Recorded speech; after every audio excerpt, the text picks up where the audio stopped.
What up? Welcome back to my channel for the final video of 2018. That's right, folks, we made it. It's over. Finally over. We get to be released from the grasp of this god-awful year. I can't wait. Now, despite the fact that this year was, how do you say, hot trash, we got a lot of really fantastic albums, so this is my top 20 albums of 2018.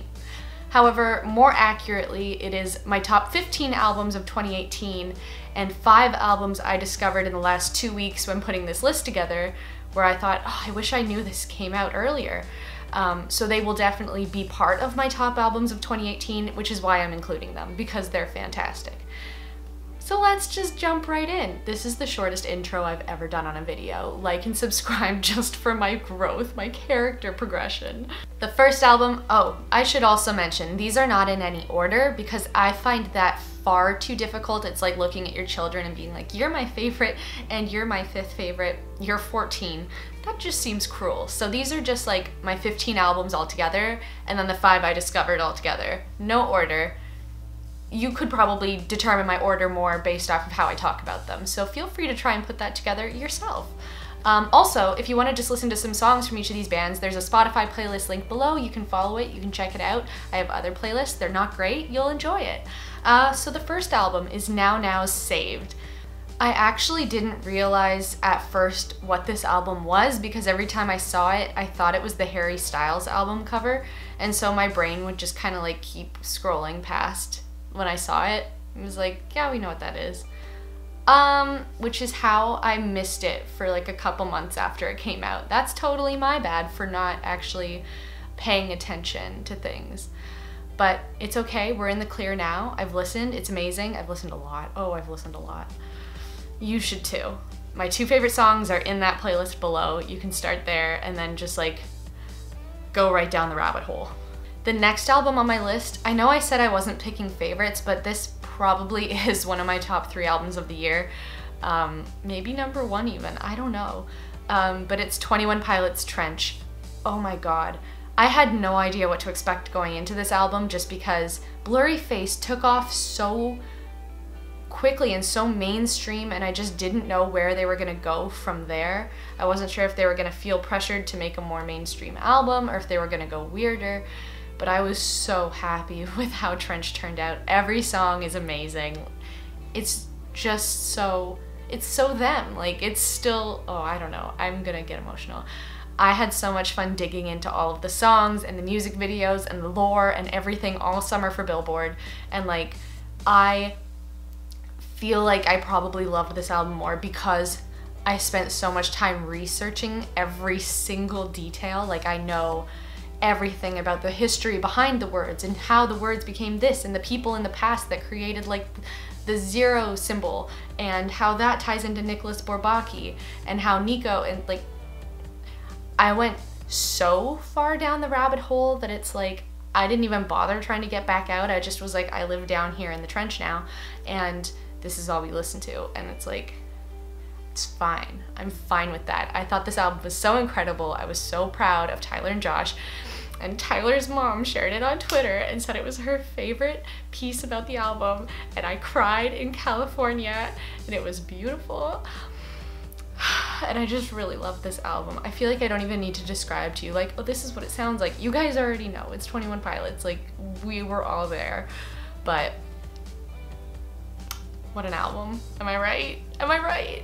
Next on my list is 5 Seconds of Summer's Youngblood, which it feels like that came out 6 years ago. I cannot believe that was June. Was it June? Oh god, no, not even gonna think about it. I feel like I lost time this year. Like, I don't remember a schedule of when anything happened. I have no perception of time and space anymore, which ties into another album later. You'll see the pun when we get there. Youngblood was such a good album. Like, 5 Sauce, when they came out with their first album, I was like, this is like fun and I love it. And then they came out with Signs Good, Feels Good. Am I going Australian just thinking about them? That's embarrassing. And then Sounds Good, Feels Good came out and it was like, oh, this is like a little bit more rock, like a little bit more pop punk. And I feel like, I think they acknowledged that Chris Payne interviewed them for Billboard, and I think Ashton said, like, you can't make a good record in 3 weeks, but you can make a pop punk album. That was the best quote That was so good. Oh my god. Yeah, but you could feel that energy with Sounds Good, Feels Good. So, with Youngblood coming out so long after, I just didn't really know where they were gonna go on this one. Is this the same thing I said about Trench? Probably. I was so pleasantly surprised. They took this album into a totally different genre, and everybody's like, oh, they're copying blah blah blah, and I was like, let them, it's good. Just even from the singles at the beginning, like, my mom listens to Youngblood more than anybody I know. This song, everybody can like it. Everybody can enjoy it because it's just good music. I don't know. Every song on the album is a banger. That's just how it is. I listened to it so much, it just completely dominated my Spotify Wrapped, as you might have seen in my last video, because I listened to it all the time at home. None of my car play counted towards my Wrapped, but I listened to it at home all the time, so it's like the only thing that counted. And Pink Eye. Oh, we don't. We'll talk about Joji later though. But what a fun album. Like, so well done. And like, when I saw them live, it was right after like the worst weekend of my summer, and I just cried at the show because I felt so deeply with the lyrics, and I was like, Luke, who hurt you? And then I was like, oh wait, we all know we're not gonna talk about her anymore. But like, I felt the pain. It was... The next album on my list is Hollow Graves by Hollow Graves. I love this album and this band. I have gone to both of their shows so far. They're very new, but their album is doing like wicked good on Spotify. I don't know how they're doing that. I kind of want answers, but like, let them be successful. I won't ask questions if it doesn't like glitch the matrix, but like, such a good album. It's like kind of shoegazy, but less sleepy. It's got more energy behind it. I really enjoyed it. And I continue to literally every single day, and I just post about them on my blog, and like, I just cannot stop talking about them. If you guys haven't listened to them yet, first off, you haven't been listening to my recommendations, which is hurtful, but I'll let it slide if you go right now. There are 2 other songs on the playlist, so you can find them there, or you can just find them as Hollow Graves, and that's also them. What? Okay, moving on. The next album on the list is Trophy Eyes, The American Dream. What an album, honestly.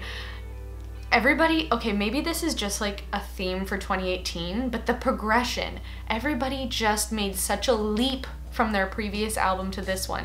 I loved Chemical Miracle. It was a fantastic album, but this one just felt more grounded. I don't know, it just felt more like people who were comfortable in what they were making, just being like, this is it. We don't care about genre, we don't care about this and that, like, this is just what we're making and this is what we're doing and we don't care.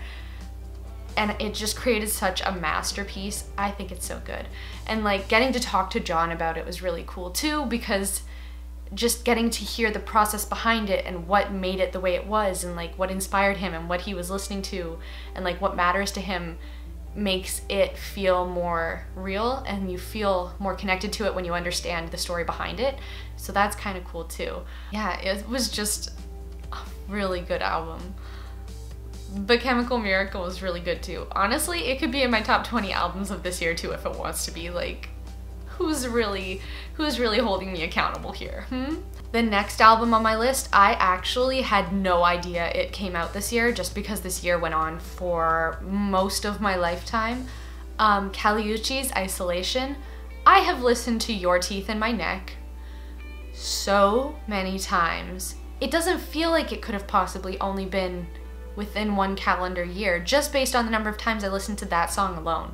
But like Nuestra Planeta, like, I don't have a good accent for saying these things out loud, but I need you to know how much I love that song and attempting to sing along to it. Oh, I wish I spoke other languages.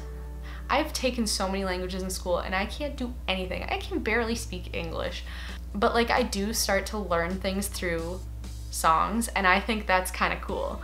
Definitely learned a little bit from Kelly, so I'm very appreciative of that. But also it's just like such a fun album, and listening to a lot of stuff within like rock and like pop punk and whatever, I can start to just get very like grating.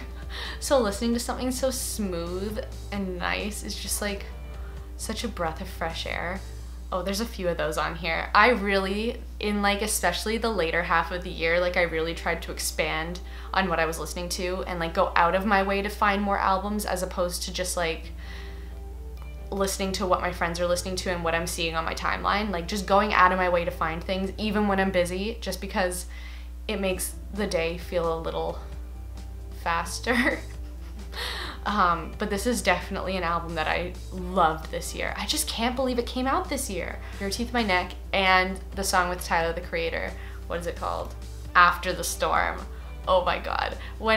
Okay, after the chorus, when it suddenly changes keys and you just hear Tyler go, "Callie, what you mean?" I would listen to that on a loop, just that, like 5 seconds. I would listen to that on a loop for the rest of my life. Just that, forever. Next on my list is probably the best rock album of the year. However, I don't actually know what falls under rock anymore, so maybe that I really don't care. Genre's dead. The Dirty Nil Master Volume.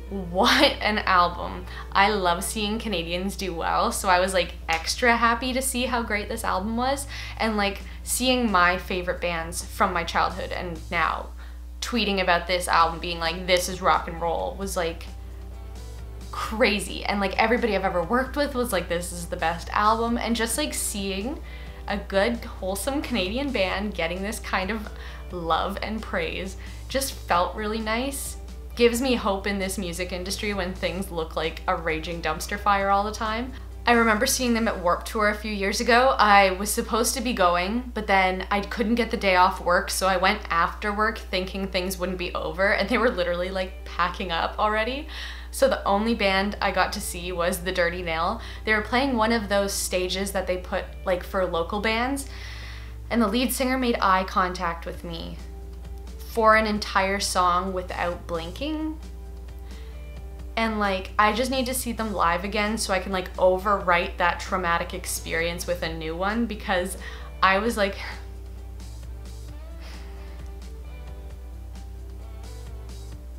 it took forever for that song to end, and they were so good, so I wanted to like appreciate them, but I was so uncomfortable.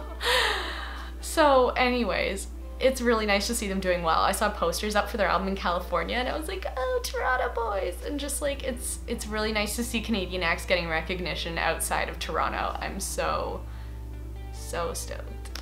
Listen to this album. The next album on this list was the one that made me realize how long this year took to pass, and how this year ruined my concept of time and space around me. And it is Turnstile's Time and Space. I thought there was no possible way this album came out this year. I was like, how is this all over my Spotify Wrapped when it came out in like 2016? It came out in February. I can't say that word because my dad can't say it, and it makes me think about it too hard. I'm so sorry. This is so embarrassing that you know this now. I have successfully avoided saying it up until this point. If anybody would like to teach me, that would be so sick. Turnstile is such a fun band to listen to in the car and like mimic his voice and get like really high pitched and just yell. Feels really good some days. I cannot even believe how many times I listened to this album and then stopped because I just like didn't realize, I don't know, I think I took it off my playlist and then thought it happened 6 years ago. So I need to put that back on my playlist because I've been missing out these last few months now. I really liked, hang on, we're gonna look because I need to remember. Oh, I Don't Want to Be Blind. That was my song. I listened to it all the time. And I cannot believe that that was this year. Oh my God, everything feels like weird. Oh, my memories feel wrong. Like I feel like I have had my brain wiped. That's so messed up. But Turnstile is such a good band. I'm so glad they put out an album this year. But I also am sad because it feels like 3 years ago. So it's like, I'm due for a new album. There's definitely not one coming. The next album on this list is Ariana Grande's Sweetener. I I know her and Pete Davidson broke up, but I still want to listen to Pete Davidson every day. I did not put that song on my playlist specifically because it felt like I was like attacking her. However, that song is so good. But like the whole album is just, she's so smart. Like, I don't know, she's so good at what she does. And she's just such a lovely person. And I'm literally like in love with her. It's such a problem. I think she's amazing. And it's so funny because I used to not like her. And I don't know why. I think it was just like the whole Nickelodeon thing. I was just like upset by her character. But then around, Yours Truly came out first, right? So then My Everything was second. That's the album where I saw her live, and then like it changed my whole life. And there was like a big screen behind her with Donald Glover on it, and I was like, oh, this is my dream. And just like, I'm so glad that I started listening to her, because I feel like I would be missing out so hard if I wasn't listening to her. Her music is so good. She's so talented. I needed a new Mariah, because where's Mariah? Stressful. But her impression of Celine Dion gives me like a reason to be alive. She's so good at everything she does. The Thank You Next video. Anyways, we're getting a new album from her very soon, so that should be fun as well. Very excited about that. Sweetener was really good, but there were some songs that just like, I don't know, weren't as strong, but it was still like one of my favorite albums just based off of the songs that I did love. I am really excited to hear the next one because I feel like the stuff she's been releasing so far, like Imagine, if we get an album like that, imagine, literally imagine. The next album on the list is Can't Swim's This Too Won't Pass. I actually haven't gotten to listen to this as much as I'd like to, just because it came out pretty recently still, and it's been a really busy few weeks just because of the holidays and everything. So I really need to sit down with this one more, but I did love it. I do love it, and I will probably continue to love it. I'm not at a stage yet where I can like hear the intro to the song and be like, oh, it's this song. I have to like hear the lyrics before I'm like, oh yeah, right. So once we get past that stage, it's gonna be nice. But until then, still a great album, and very excited to see them do their first headlining tour here in the spring. How nice. The next album on the list is Boston Manor's Welcome to the Neighborhood. This album was not what I expected from them at all. I don't know what I expected, but this album was so dark. It was just like so not at all what I had in my mind beforehand. Halo, it was such a good song, and like I could feel it was dark. Like obviously it was about like heroin use in their hometown, which is like dark, but the song didn't feel as dark, and the album is just so heavy, but it's so well done. Flowers in Your Dustbin, probably one of my favorites. I also really like If I Can't Have It, Then No One Can. The whole album is so fantastic though. Like they're so talented. They sound really good together. Henry's voice is really interesting to listen to. Like it's just, I don't know. They're just, I love these bands. I love these bands. It got dark.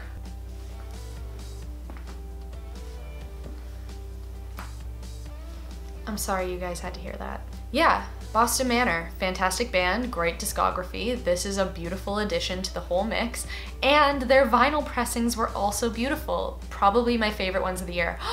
I forgot to make a vinyl pressings of the year video. Oh, you dumb idiot. Oh, that's so frustrating. I'm so sorry. Maybe I'll make it in January. The next album on my list is Ballads 1 by Joji. I think we've all figured out here by now that I love me some Joji.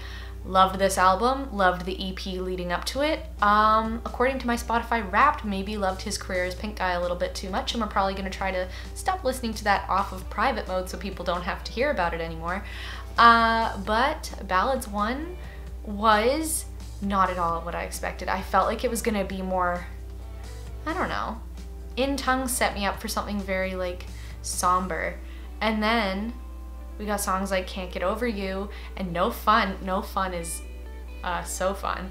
But just, it was so all over the place, and some of the songs had these like shift points where we just flip to a different song almost, and it kept you on your toes, and it was really interesting to listen to, and just like, you know, it's really cool to see people on YouTube actually making good music as opposed to just like putting stuff out to make money.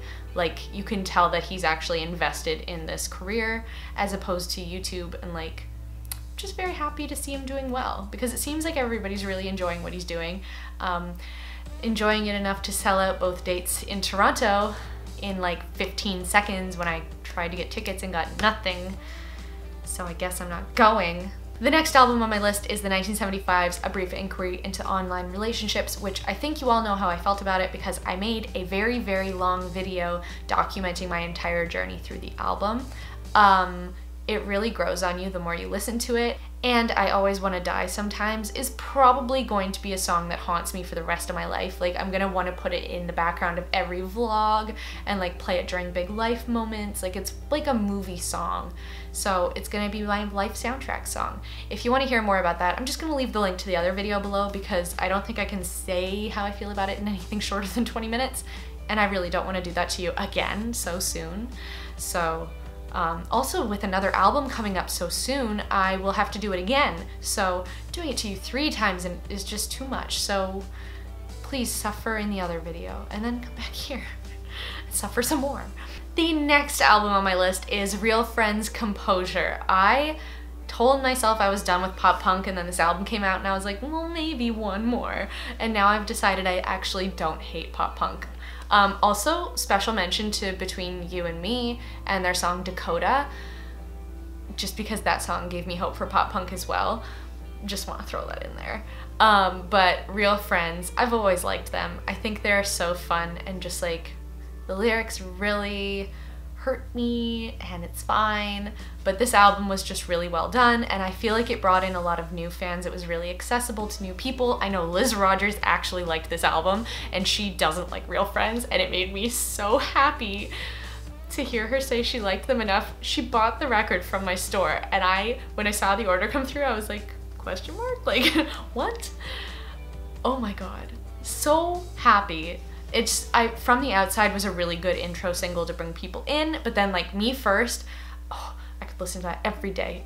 Puts all my feelings and lets them out of my mouth. Oh my god, that was a weird way of saying that, but like, it's how we're feeling in 2018. This is how we're leaving this energy behind. And the last album on my little 15 list is Ali X's Super Sunset. If you haven't been listening to Ali X, you have been not paying attention. Everybody would love her. I'm convinced there's nobody that would listen and be like, she's perfect. And she's Canadian too, so it's just like more hometown pride. I love it. I say hometown as if Canada is my hometown. That's just like England is my city. I have to be careful about how I say things. Ali X is super talented, super fun. Her whole aesthetic and the whole like being X and like everything X, I just think it's so fun, and it's probably just from the types of bands that are like immersive that I grew up with and love.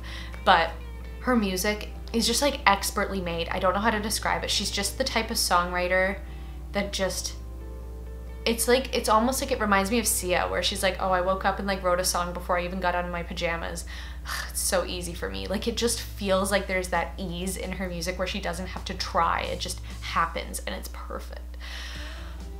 The whole album is like that, and it's short. I wish it was longer, especially because so many of the singles were released ahead of time.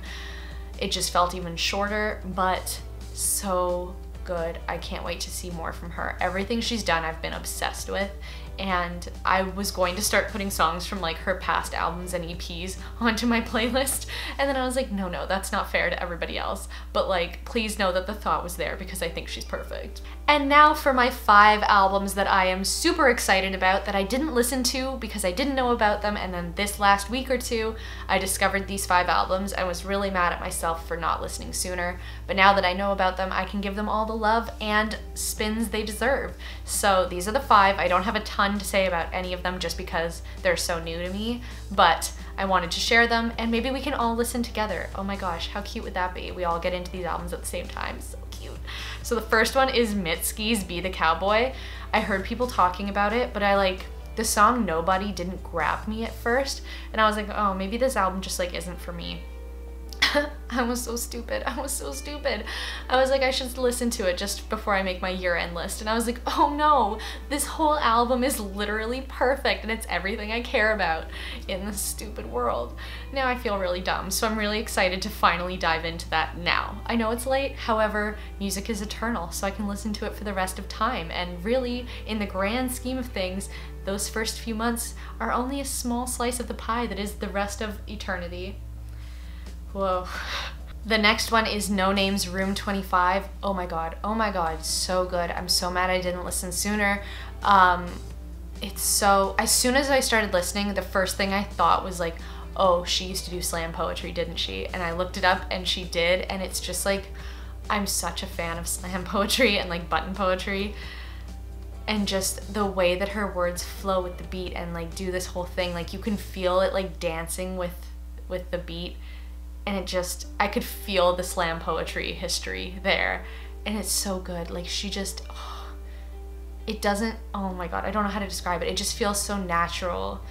And she's so talented. Oh my god, I'm so excited to listen to that album more. The next album is Beartooth's Disease. I actually found out about this one because of Liz Rogers, so I'm really glad that I saw her posting about it because actually it's such a fun album. I never really got into Beartooth before, and I don't know if it's because their last albums were different. I have to go back and check now, but I was really excited to find that I loved this one, so I'm really excited to listen to it more.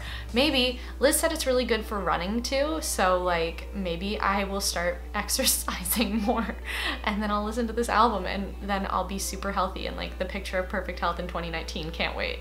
And then the last two bands are super new to me, so I don't have a lot to say about them, but I will give you my favorite songs so far. One of the albums is Snail Mail's album Lush. My two favorite songs so far are Pristine and Stick, but we'll see how they change as I listen more.